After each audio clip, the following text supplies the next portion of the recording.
Okay, so we're going to go over the tools that we have or that we potentially could use for this next portion of the project, which is going to be for the machine making part, making the machine portions, the gearing, the conduit, the electrical parts, whatever it is that you want to add into your sculpture of your self-portrait. If you watch or when watching the PowerPoint presentation, you saw some student examples as well, and hopefully that helped you out. I think one of those even included a student who put things onto their self-portrait that included things like locks and keypads and things like that that are all about security and holding information in, essentially. So it's good to think about a theme in that sense. Another student example showed a railroad track that had a loop in it for the eyeball. So that's another thing that you can do. So there's so many different things that we can do with this. But when we're sculpting and trying to sculpt an object and have a kind of hard edges to it, there's a couple of techniques that I want to go over, and that's the main reason for this demonstration. I've got a number of tools that are in front of me right now. We're going to go over them really quickly. First one here, this is our wire tool. The wire tool is actually used to cut clay off of our big block. So we can actually wrap it around our fingers like this, hold it tightly, and then we can use it to cut in any way, shape, or form to get that clay off of our big block. I've also got a couple of needle tools that are here. One of them is the one from the kit, and the other one that I have here is one that I actually made. It's made out of a bamboo chopstick, and then the portion up here is made from a paper clip, and then I just put that paper clip inside of there. I used some glue to glue it inside, and then I used some sandpaper to kind of sand the tip of it to give it a nice sharp edge. One thing I like about this one for certain situations is how much thinner it is than the other needle tool. You can kind of see that here. Kind of a little bit, quite a bit thinner anyways, for doing some really delicate line work potentially. We also have cutting tools, all right? These three over here are kind of cutting tools I would consider. This one here, we have a fettling knife. The fettling knife is something you could get on, say, like Amazon, or you could go to one of the clay suppliers. The two that we have here in Southern California or in and around the Los Angeles area are Laguna Clay and Supply. That's in the City of Industry. You can certainly get things shipped from them. You could also go there and pick them up, but you have to order it online first and do like what they consider a will call. Where you'll be picking it up at their location. They don't have a shop to go into. Also, we've got in Santa Ana, California, we have Aardvark Clay and Supply. And Aardvark is, they actually have a retail store, but their retail store isn't open right now. But you can do online orders. You could also go and do a will call or a pickup of an order curbside there. That's where you can get something like the fettling knife. Then I also have an X-Acto blade here. I really love using X-Acto blades, especially trying to get or using them to get the really hard edges or sharp edges that are required for some of these machine parts that we might be adding into our sculpture. This cuts pretty well. It's nice and thin. This is our metal rib that I gave you guys in your loaner kit, or if you got yourself a standard pottery toolkit, it would have come in there as well. And this tool can be used for cutting, but it's not very precise because it doesn't have a nice thin, both of these here have a very thin or come to a kind of a sharp point essentially on them, which makes them a little bit better for really getting in there. But if you're trying to cut like kind of larger things, maybe something like this can work. The other thing this can be good for is basically doing some of your smoothing, and we'll talk about how to do that smoothing in just a little bit, okay? Then we have this tool. This is a trimming tool that's used for pottery, but it also can be used as a carving tool. Once the clay gets a little bit harder, we can actually use this, and we can use it to kind of cut clay away. A lot of what you saw Tip Tolan do in that video is kind of pushing around the clay and moving around the clay. We're not going for soft edges here when we're starting to use or starting to make our machine portion of the project. So what we want to make sure that we do is we want to make sure that we have our clay a little bit on the stiffer side. If we're going to go for any of this kind of carving away at, it's a lot easier to carve away clay and be really precise with it when you have a little bit stiffer clay. The softer clay tends to stick to itself as we go through, and we'll talk about that as we do some of this demonstration.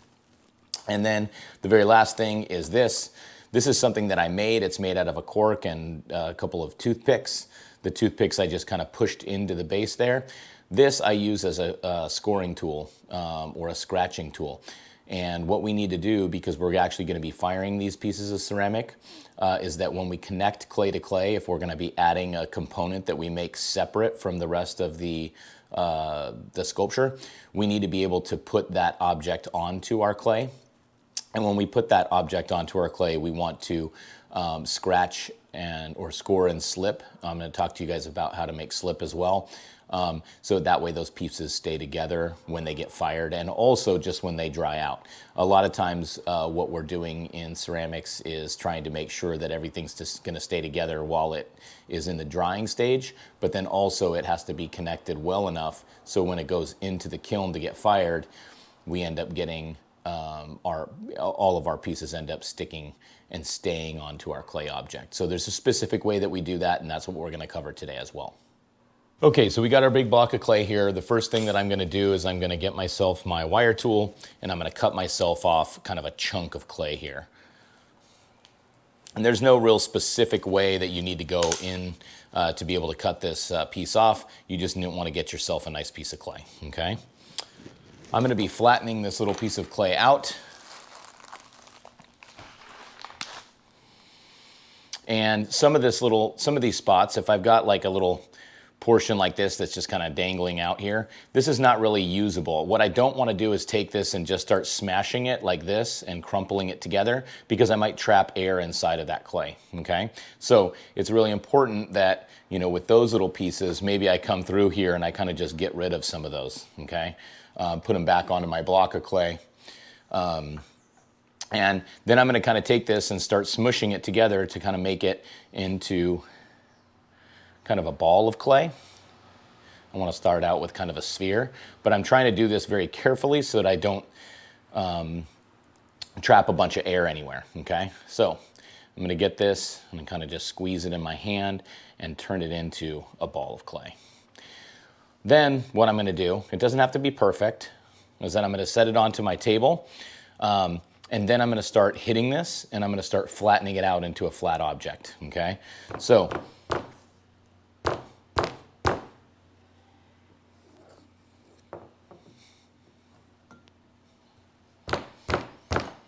and depending on how thick you want your piece to be that you're going to be creating, that's going to make the difference as to, how much you smash down, okay? But you can see that it's starting to get a little bit larger. I can even take this and turn it over to the other side, and I can start doing the same thing. Kind of starting from the middle and spinning my way out.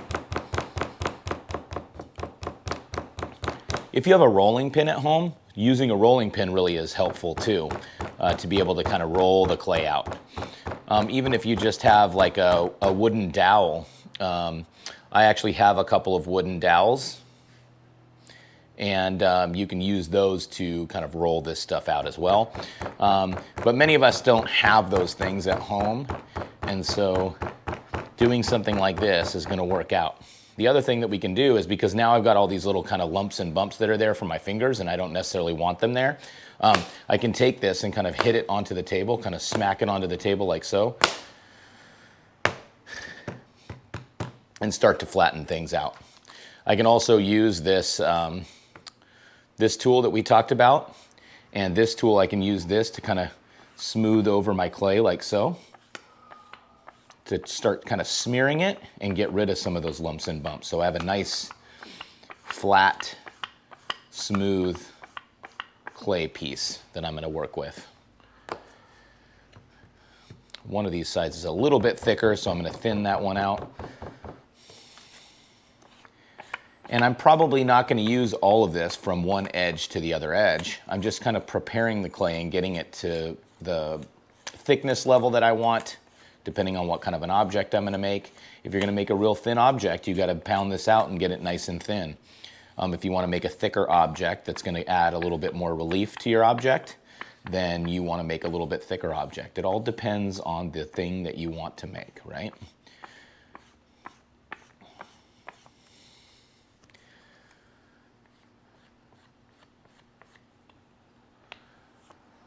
And applying pressure, don't be afraid to apply pressure to get that thing to start smoothing out for you.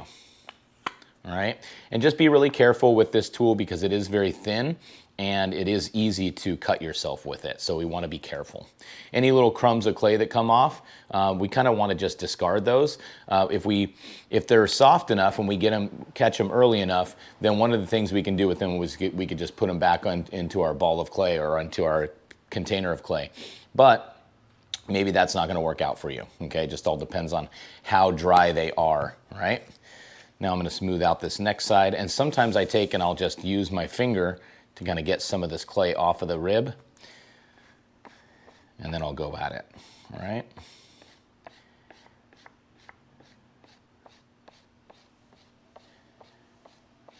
There we go. All right, so now I've got a nice flat piece of clay.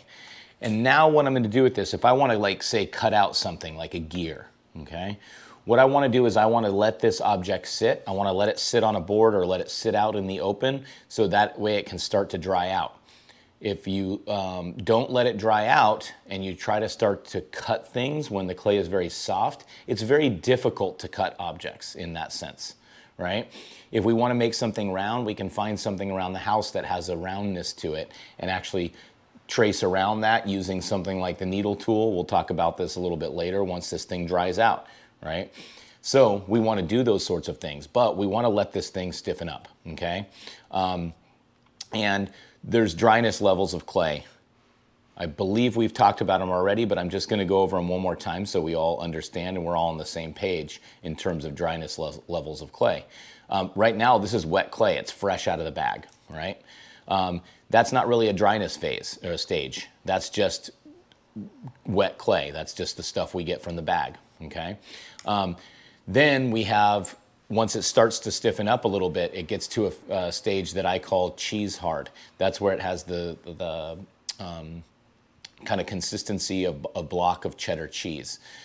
It's still malleable. We can still bend it a little bit, but if we bend it too much, it will break, just like that block of cheddar cheese. If we bend that thing too much, it's going to break. Right now with the soft clay, we can bend it all we want and it doesn't really break. It might crack a little bit, but it doesn't really break. And that's the cheese hard stage. That still has it loses its tackiness. It doesn't feel tacky to the touch, right? If I were to touch this right now, it feels kind of wet and tacky.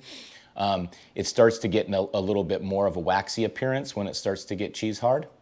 And that's kind of the first stage where you would want to even think about starting to cut this object or cut these objects if you're trying to make really straight lines, if you're trying to make very straight objects, all of those sorts of things, okay? Then the next stage of dryness is called leather hard, and that's where it starts to take on the visual appearance of leather.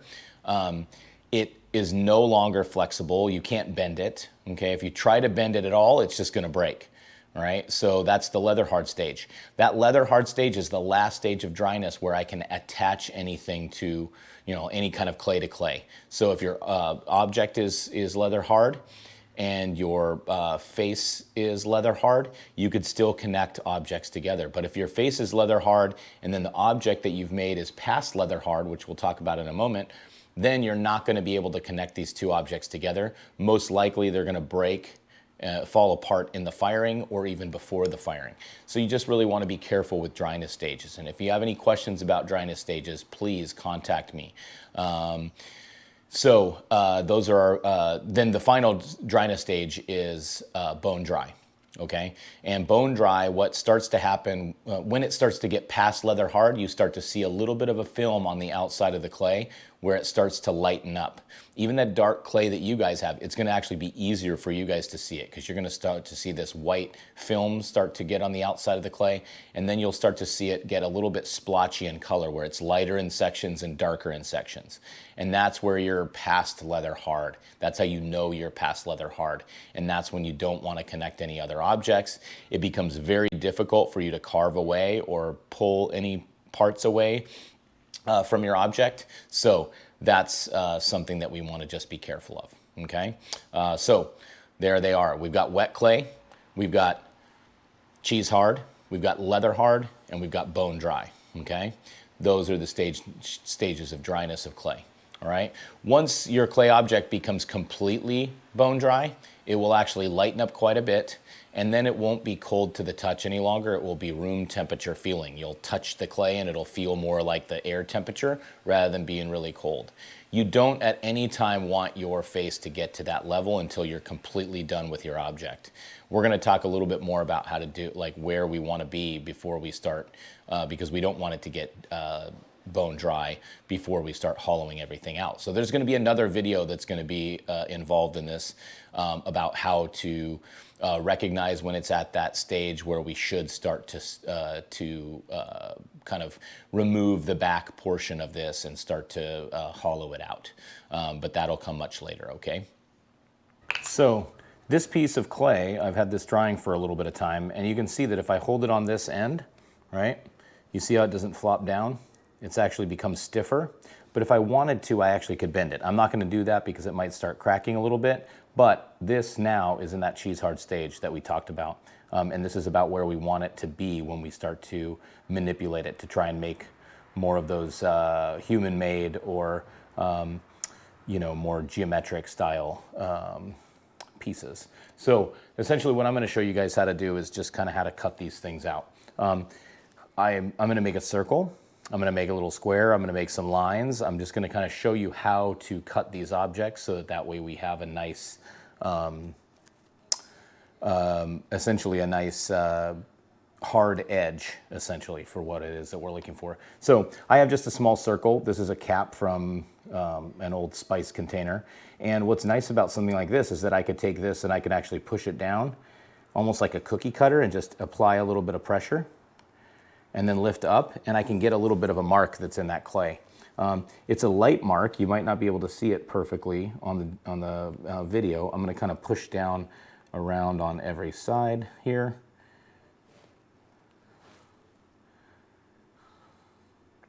And then lift up, and maybe now we can see that circle that's there, right?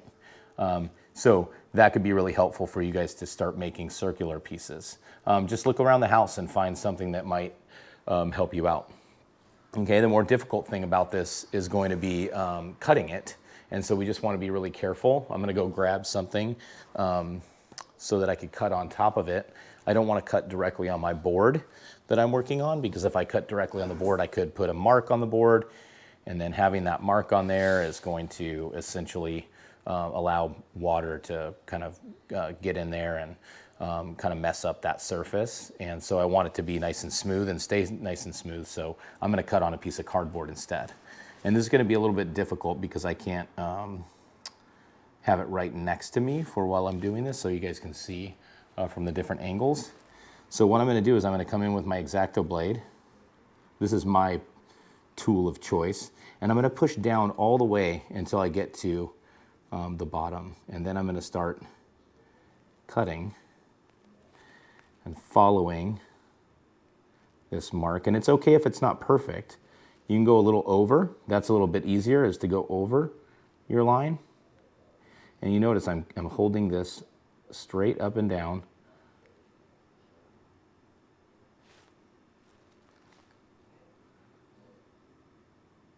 And another thing that I can do is I can actually turn my board, or my piece of cardboard I'm cutting onto, which is kind of nice. That way you can kind of always be cutting towards yourself. It's a lot easier to cut towards yourself because you can see the line, and it just makes things a lot easier to be able to cut towards yourself. And then once I do this, because it's leather hard, if I'm able to go like this and kind of just maneuver that piece out. And then I've got a nice circular object, right? So then this circular object, maybe I'm going to use this for the eye, right? And I'm going to create something out of it. Maybe it's going to look like a button. Maybe I want it to look like a gear. And if I want it to look like a gear or like a cog or something like that, I can do so. I can figure that out right now, right? I can start cutting into this. Start cutting in like so,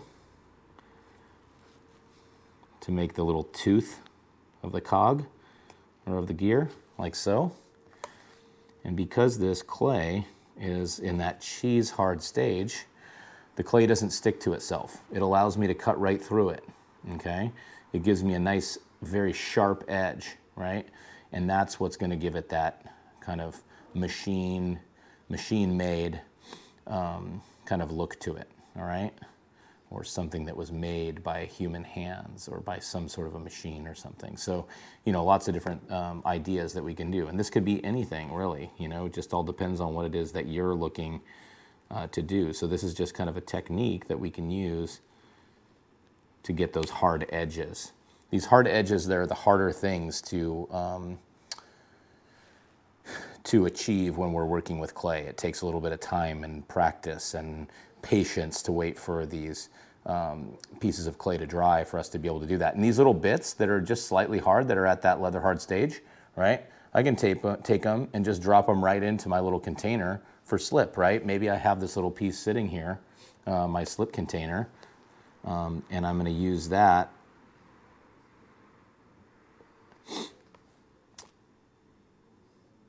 have it kind of sitting next to me, so every time I have a little piece that I'm cutting off, I'm trying not to get my my cuts to go too far inwards, right?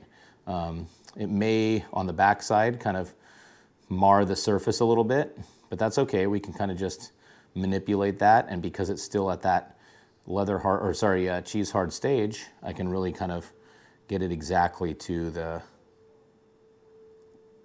spot where I want it. All right, so I'm looking inside of this little guy and really kind of cleaning it up as much as I can. I don't want to have little, I call them clay boogers. I have a lot of friends that call it that too in the industry. Some people call them crumbs or clay crumbs. I like to call them boogers. I don't know why. It's just fun, I guess. But you see how I'm taking care in doing this, right? And that's what you want to do for these machine-made parts, right? Or this idea of a machine-made part or a part of a machine. Everything that we do in like manufacturing creates a very clean edge. And so getting in here and really manipulating some of these little areas is what's going to give it that look, right? So it doesn't have that rounded feel. It has that really sharp edge feel. That's what we're shooting for, okay? So just keep that in mind as you're coming through here and working on your machine parts, okay? This can take quite some time, so you're not gonna watch me do the entirety of this, but I'm gonna do one more little tooth in the cog, or in the gear, if you will.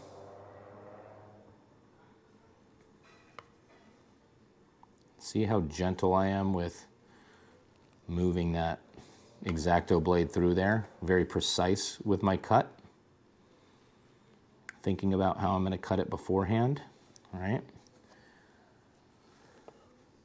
Having that little spot there for me to dump my little clay bits into after I've got them. And I notice that this one's not quite deep enough. Doesn't go quite all the way in there. I didn't make myself any sort of a mark, but you could do something like that. You could come in with a needle tool, right? And once you have this needle tool, you can kind of see where that line is, and you can kind of give a real faint kind of sketch, essentially, around this cog or gear. So that way we're going in and cutting in the same amount each and every time that we cut into it, right? And this is just one example, gang. Remember all those examples that I gave. This could be a square piece that we're working on and trying to get it as square as possible. It could be a keypad like that one student piece where she was making like a keypad for like a key entry system for, you know, a door, or maybe it was for a safe or something. So anything like that. Don't just be tied to those examples that I gave you. Those are just some examples that I came up with off the top of my head and things that I've talked about in previous classes. So that can just be kind of a guideline for you to say like, oh, hey, here are a few things that I could do, but don't think to yourself like, oh, Brian didn't mention that, so I can't make one of those little pieces. As long as it's like a machine or something like that, it could be a stovepipe, it could be, you could even make it look like I've had a student before that made a portion of their object look like a camera. So it was like the human face, but then there was a camera that was connected. So something like that could be really interesting, and that's certainly a camera is something that is like a machine, right? And then since we did that little mark there, when we want to get rid of it, I can just take my finger and just kind of drag it across. And because of the dryness level of this clay, I can really kind of manipulate it and get it to do what I want it to do. And remember, we can even come in afterwards with something like our metal rib and go in there and do something. I could take even my needle tool like this and kind of on its side, I can start manipulating it to get rid of that mark that I made, right? Or maybe this is the mark that was made, but we end up using this side of it, you know, cleaning that side up, however it is that we need to do, right? And what this really is going to do as well, ladies and gentlemen, is that it's going to give a nice contrast to our piece, because we're going to have the soft lines of the face. And then once we get the soft lines of the face done in there, then we're going to come in and put all these hard-edged pieces, these machine-made parts, if you will. And what those are going to do is those are going to cause this nice big contrast between the soft edges of the face and the hard lines of the machine-made parts. So that's kind of one of the ideas behind this project, is really getting into contrast, okay? So there we go. It's not perfect. I can do a little bit of cleanup still on it, but you get the idea. It's starting to kind of resemble the look of a little gear, okay? Perhaps you want to make some parts that are a little bit more straight, okay? So you certainly can use any kind of a straight edge. Doesn't matter what it is. I know that the edge of this knife tool is straight, so maybe I want to come in here and make some straight parts, okay? So I'm going to use this. Go all the way down to my piece of cardboard, so I'm cutting all the way through in one knife swoop, like so, and that's going to give you the cleanest line, cleanest edge that you can get, okay? And I didn't measure this, I'm just kind of eyeballing it, and maybe it's going to be a little bit tapered, maybe you want it tapered, maybe you don't want it tapered. It all depends on what it is that you're looking to make, right? And then I come in here and cut this all the way through. This time I can go a little bit further, right? Because that portion doesn't matter. And then if I very carefully pull this out, all right, now I have a very straight object. And because I've left it in this cheese hard stage, this is a kind of cool thing about clay, is if I take something like this, I've got this nice straight kind of bar, if you will, right? But what if I didn't want it to be super straight and I want it to be a little bit curved? Well, because clay is plastic, I can do something like this, right? And when it's in this cheese hard stage like this, you can still bend the clay. It'll still bend with it. See how much it's bending? And it's starting to crack just a little bit here, okay? But it's not cracked all the way. It's still got a nice clean, sharp edge to it, okay? And so maybe that's something you want to do, right? Maybe you end up making it a longer piece. Maybe you end up putting a couple pieces together. But once it's in the cheese hard stage, you can only move it a little bit, okay? If I tried to move this a lot and really move it around and try and get it to turn into like a U shape, then it's probably going to crack and break. I could potentially support it a little bit like so,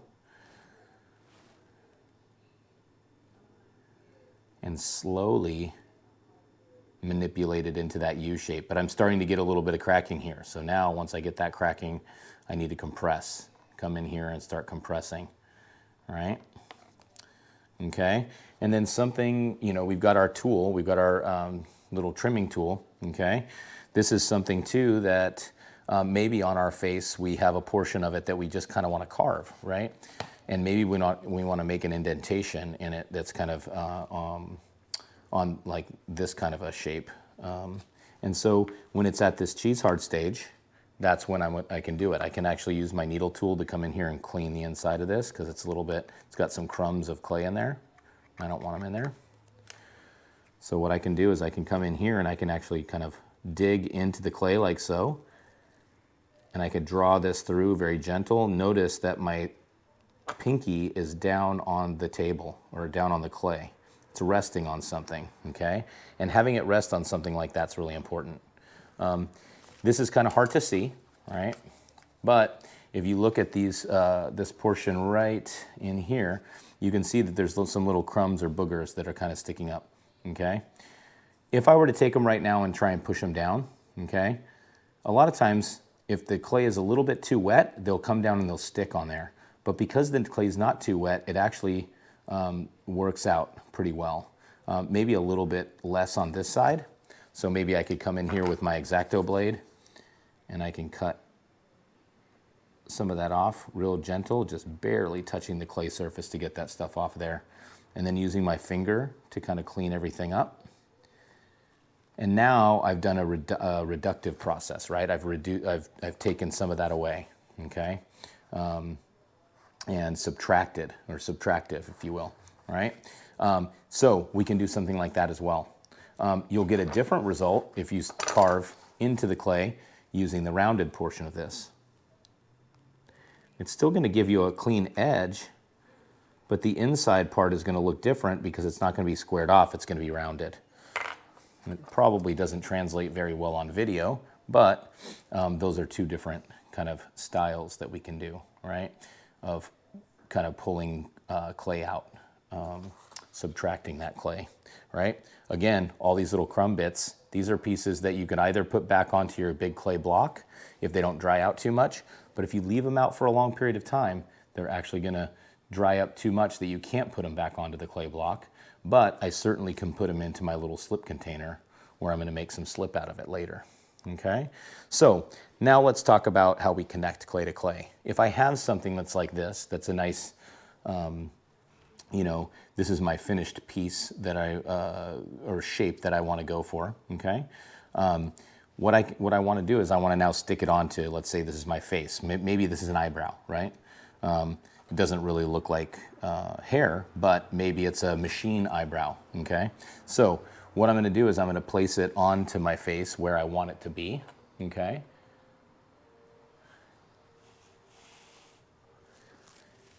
And then I'm going to come in with a needle tool and I'm going to draw, kind of trace around. Kind of moved a little bit. If it's lightweight like this, you may want to hold on to it. And then I'm going to trace around here. And I'm not going deep into the clay. I'm not cutting into the clay surface. I'm just giving a light touch to know where I want this object to be, right? Now, when I take this, I'm going to take this and I'm going to turn it upside down like so. And now I've got that drawing right there, that mark there where I want it to go. And a couple of things that a couple of ways we can pull this off, right? Number one, we can come in with our needle tool and we can start scoring. This is that thing that we talked about that's called scoring and slipping. Scoring means scratching into the clay surface. And when you scratch into the clay surface, you want it to be deep enough that it digs into the clay and maybe causes a little bit of curls to kind of come up, right? And with wet clay, not a good time to do this, right? Remember, this is something we do at cheese hard to leather hard. Once it passes leather hard, that's too late. So I'm going to come in here and I'm going to get those scratches done or scoring. And now I'm going to score in another direction. You see my pinky down again. That pinky down on the clay or on the board really helps me to guide where it is that I'm going to be touching, all right? So it's about being really precise. You notice that I didn't go outside of the lines at all there, all right? Remember we talked about this tool that I made, right? This is a scoring tool. So what that allows me to do is maybe I'm gonna score this part of it. Because I've got this, it makes 4 marks at once. Look at how much quicker I can come through this object and get the scratches that I need. All right, in a couple directions, not just one direction. We really want to kind of mar up the surface. We don't want it to just be light little scratches in there. We don't want it to look like a crisscross or a tic-tac-toe board. We really want to make sure we touch all of the clay, okay? And then what we're going to now do is we're going to apply some slip, and then we're going to put these 2 objects together. Before I do that, I've got to mix my slip. Let's talk slip making. So basically I just have a chunk of clay here from my block of clay. You can use any little bits and pieces you have left over. Even dried out pieces will work just fine for doing this. But what we're gonna essentially do is I've got a little small cup. I like to use these little sauce cups or salsa cups from getting takeout. And you're just gonna take clay and just get little itty bitty bits of it like this. Just small pieces of clay essentially is really what we're looking for. And we're going to be putting them down inside of this little salsa cup. If you have a small little Tupperware, you can use that as well, but you don't need a very big container because we don't need to make a lot of slip. We just need to make enough that's gonna help us in the construction of our piece. So we just keep doing this, right, until we kind of fill the cup up. I've done this a little bit quicker so you don't have to watch me do everything. I have a piece or one right here that's ready that has water in it. I don't know if you guys can kind of tell, but I filled it up to where the water it just barely has some of the little pieces of clay sticking up. And what this is gonna do is it's gonna saturate that clay. It's gonna get the clay nice and wet inside of there, so that way we can mix it up and turn it into a slip. So that's all you gotta do. You gotta do that, you know, put it all together like that. And then as soon as, you know, maybe let it sit for an hour or so. You can even let it sit overnight if you want. It doesn't matter. The small pieces will soak up the water really well. And then you want to use something like a chopstick, or you could even use like your, this kind of a tool to kind of mix things up. Or if you want, you can use like the end of your needle tool to kind of get it down in there and mix it up. But you do need to wait a little bit of time. This has maybe been waiting about an hour, so I'm probably gonna wait a little bit longer before I mix it all up. And then we'll have slip that's ready to use for us to put our pieces together.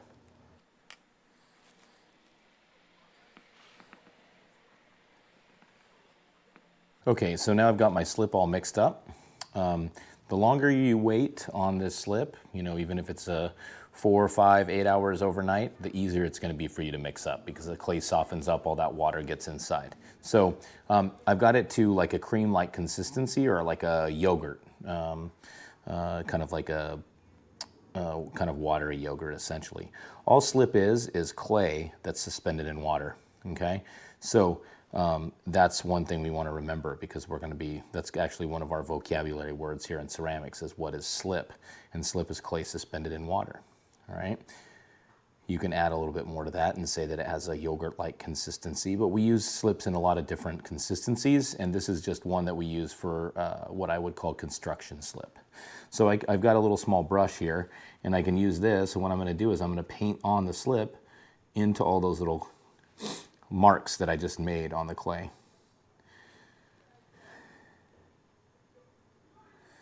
And the smaller brush is nice because it allows me to get it exactly where I want it to go.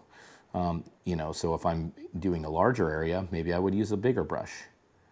Okay, so I get that slip on there, I put it on both sides. So we scratch on both sides of the clay that's gonna go together, and then we put slip on both sides. And we're not done yet. We really want to make sure we get a good amount of slip in there and that the slip is watery, you know, has that same, if it's too thick of a slip, it's going to dry out really quickly when it hits the clay because it's going to be met with a clay that wants to absorb that water. And if that happens, essentially what could go wrong is that you have not a watery enough surface. And if your surface isn't watery enough, it's not going to stick very nicely, very good together, all right? So now I've got to go back in and scratch again. So we scratch, we slip, we scratch again. One direction is not enough. go in a second direction. What we're trying to do is build up a surface here so that we have a more liquidy surface of clay here on the side where the object is, whatever we're connecting it to. In this case, it's going to be the face that we've sculpted. And then I'm going to scratch all of this as well in multiple directions. And that's doing the same on the object that I'm going to put onto it. Now I'm going to take that piece very carefully and I'm going to put it onto where I want it to go. And now I'm going to push and kind of gently wiggle as it goes down. And what you want to have happen, this is a good thing. You see all that clay that's kind of oozing out of the corners. You want that to happen. There's going to be some cleanup that's involved, right? But we apply pressure, so I'm pushing, right? If I was pushing on this as hard as I'm pushing on it right now, and it was in the wet stage, I would be smashing the clay just like when we were building our mast, right? And kind of smushing and smashing things around. But in this case, look at, on this object, there's no changes in that sharp edge. So we still retain that nice sharp edge, okay? And then I could come back in, and there's a number of different tools that you could use for this, even tools that you find around the house, or maybe it's just the end of a brush, right? I can actually come in here into this corner area and kind of remove that slip. And I can put it right back into my slip container because it's still wet, right? You can wait a little bit of time before you do this as well, right? But you don't want to wait a long period of time. You just want it not to be so wet. And I'm not cutting into the portion that I'm sticking it onto. So that face area, I'm not going to cut into the face to do this.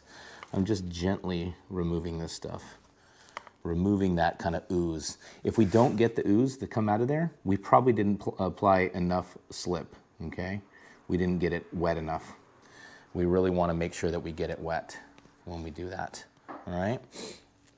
And then another thing that I sometimes do is I come back in with a brush, and I can use a brush to kind of manipulate that area. I'm gonna use my sponge.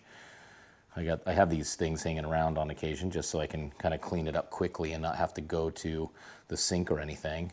And let's talk about this while I clean this up a little bit. We also don't want to, so I can take this brush and I can just kind of brush it on the inside, just gently.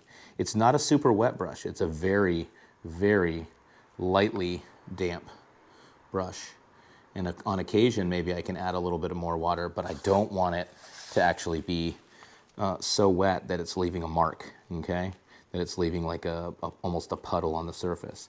This is allowing me to just kind of manipulate the clay and smooth it out, right? Rather than oversaturating it with water. If I get too much water in there, that's a bad thing, okay? I'm gonna come in here into this little edge, and I'm gonna do the same. Kind of get in there, make sure I kind of compress. It's compressing it at the same time, okay? I know I just had a thought that I was talking to you guys about, and I'm sure it'll come back to me.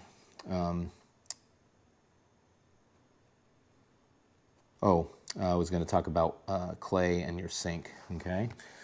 If you have an outside, if you have a backyard, it's probably going to be best for you to kind of clean up your tools and everything if you need to clean them up without having the clay go down the sink. If you have a little bit of clay go down the sink, like say if I was going to clean off this brush that doesn't have much on there, okay? Or if I was going to clean off this sponge that just has a little bit on there from earlier where I did this and kind of wiped, that's okay. But what you don't want to do is take this container of slip and then dump it down your sink. That's a bad idea, okay? This can, if too much clay gets inside of your plumbing, it could cause a problem. So I want you guys to be careful about that. Small amounts of clay can go down the sink. Larger amounts, we really need to make sure they either get dried out or they go into the trash can, okay? But now I've got a nice sharp edge here. This item is connected. It's not gonna come off. It's gonna stay with us when it goes into the firing because I've scratched and slipped it. I haven't trapped any air. We don't ever want to trap air inside of things. Remember, we talked a little bit about that when we were making this slab portion. So those are ways to cut the clay. Here we have our gear that we started, okay? So these are a couple ways to cut the clay using that X-Acto blade. Again, this could be done using that fettling knife as well, okay? The fettling knife is a good knife to use. It would be really difficult to do it with something like this, like the metal rib, so just be careful about those things. This brush that I'm using, this is from a set of brushes I got from the 99-cent store. The 99-cent store is a treasure trove of tools for ceramic artists for working in clay, okay? So remember that. You don't have to buy expensive tools. You can actually find really inexpensive ones at places like the 99-cent store or the dollar store or whatever, okay? Or you can make things, okay? You see how there's some little chunks of clay that are there? If you thought to yourself, oh, I should take those and kind of hit them off into my slip container, then you were having the right thought process, okay? And then just that little amount, we can take it like that and kind of clean it off. We don't have to do much more cleanup. We don't need to take our tools to the sink and douse them with water to clean them up. That's not necessary, okay? You can let them dry up. You can let that stuff dry off and get completely crispy clay. And then we could take it and go like this down into our slip container, okay? And if we do that, then we can actually have a little bit more in our slip container, and bada boom, bada bing, we've got some more slip. So it's almost like we keep adding to that slip as we make it. So nice clean connections as we put them onto our object. Maybe we want to carve into our object. Remember that we want to do that at that leather hard stage or the cheese hard stage, not at the wet stage.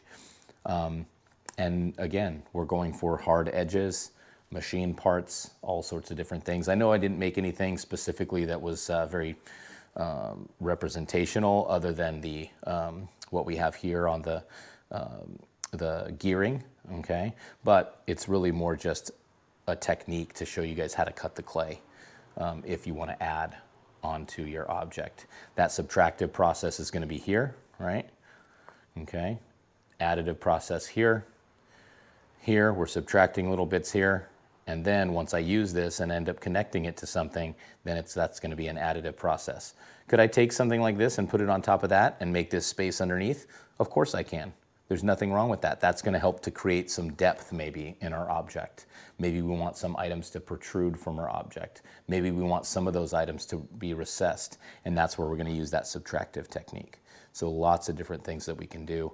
If you have any questions, shoot me an email. Put something up in the chat on the Canvas site, whatever you need to do so we can get these machine parts done.